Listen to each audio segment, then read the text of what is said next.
Catus, Maximus here, this time with a review of the adjustable box wrench. Now, I've done a video earlier about something like this. This just happens to be a bit different and a little bit more box wrench because one, the handle does come up about 5 degrees and it has a little bit of a nose so it can actually reach down and get into bolts in a recess versus something that's flat. Now, there's definitely a few videos on YouTube of these because people did like them. Now this has an early patent, you can see in the below the 3 million series, but it was patented. The person who invented this, I believe his name was Ted Neff, actually invented a few different tools. I believe these may have been made by Hunter Industries. This is a shorter 8-inch model. Certainly I've seen photos of 12-inch models, and they may have made even larger ones. And so it was an interesting idea, an adjustable wrench, but a much earlier style of adjustable box wrench. And as far as generally how, its ability to do its job, it's actually pretty good because it seems to hold pretty tight, actually really tight. And so you'd have to have it adjusted just a little bit further open than you would think, just so you could get access to it. It seems the way this rod and mechanisms is set up, it's a little bit less likely when you're using it for it to want to kind of creep open, which is a big issue in a lot of these adjustable wrenches. I demonstrated this on this Husky, is if you use it and you're pulling it off a bolt, putting it back on to unscrew it, that it tends to want to self-adjust until it gets to the point where it won't turn the fastener. This one tends to be a little bit better. Then, of course, it does have the lip. But in some further reading, these did have kind of an issue, and that issue was that they were just a bit underbuilt because people would use these in place of a, run-of-the-mill box wrench. And when you would break bolts or have particularly stubborn fasteners, you'd run into particular issues. Of course, what makes a box wrench, work well is the full loop and pretty strong beam. Now, with this, the issues have really come about is the fact that, one, it's only holding on the 4 sides of the fastener, so if you have a really rusted or lower grade fastener, you do run into a little bit more risk of stripping it out. It's probably about the same since this is wide flats, the equivalent of what would be a 6-point box wrench versus something that, say, is a 12-point.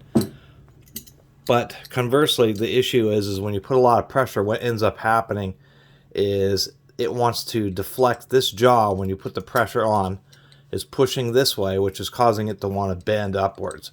When you're working at the narrow end of the capacity, then of course it has a little bit more rigidity, is less likely to have issues, but a lot of people, or not a lot of people, but I saw a few posts that when you're using this, say at the long end of the capacity, where it's way out here, it's a little bit thinner where the threads are cut, that this beam has started to bend, or this little buckle, which is a little bit thin, actually would crack and break.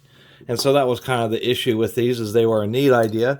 They're actually made pretty well, but they were just, the quality of manufacturing is good. They just weren't heavy duty enough. They just didn't put quite enough steel. This whole beam right here just needed to be thicker, and the whole body of the tool, especially this little loop at the front, just needed to be thicker and heavier duty.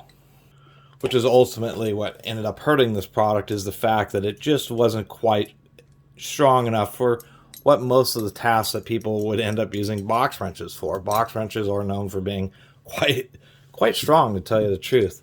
But it is kind of a shame because in certain situations, if you're aware that it's not for really breaking very stubborn fasteners, it certainly can be handy. And it's one of those tools that I like to put into a list. I'm going to end up making a video about tools that are lightweight and versatile.